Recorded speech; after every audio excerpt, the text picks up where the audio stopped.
अॼु असांजे समाज में जहालत ऐं कमचोरी जे विच में मुक़ाबिलो जारी आहे त ॾिसूं केरु वधीक तकलीफ़दा आहे। अहिड़ा केतिरा ई नौजवान आहिनि जंहिं वटि कमचोरी शायदि मामूली ॻाल्हि आहे, पर उन्हनि खे इहा ख़बर नाहे त उन शइ सां उन्हनि जी तरक़ी रुकिजी वञे थी, उन्हनि जे शहर जी तरक़ी रुकिजी वञे थी, उन्हनि जे मुल्क जी तरक़ी रुकिजी वञे थी। अहिड़ो शख़्स कंहिं कम मां मुतमइन नथो थी सघे, उन जो कमु कंहिं ॿिए जी नज़रसानी जो हमेशह मुहताज रहंदो आहे।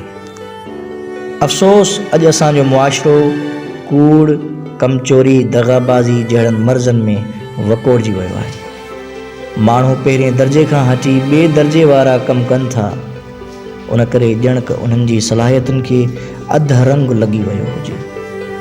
कमचोरी हिकु अहिड़ी बीमारी आहे जेका पूरे निज़ाम खे नीस्त व नाबूद करे छॾे थी, उभरंदड़ सलाहियतुनि खे चीपाटे छॾे थी, ख़्वाहिशुनि खे घुटो ॾिए थी ऐं वॾनि ख़्यालनि इरादनि खे दॿाईंदी रहे थी। इंसानी ढांचे जी साख़्त कुझु अहिड़ी आहे जो ज़हर बदन जे हिकु हिसे में दाख़िल थींदो आहे ऐं उहो पूरे बदन में पखिड़िजी वेंदो आहे। समाज बि इन ढांचे जीअं आहे।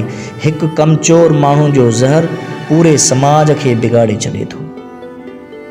ईमानदारी सां कमु न करणु, मुआवज़ो वठी बि ड्यूटी सही न ॾियणु, शरई तोड़े क़ानूनी हिकु जुर्म आहे। अगरि को माण्हू इंसाननि जी गिरफ़्त खां बची बि वियो, पर अल्लाह जी गिरफ़्त खां बची न सघंदो। अचो त गॾिजी पंहिंजे सिर, पंहिंजे बच्चनि ऐं पंहिंजे क़ौम ऐं क़बीले, पंहिंजे मुल्क ऐं मिलत वारनि जी इस्लाह कयूं।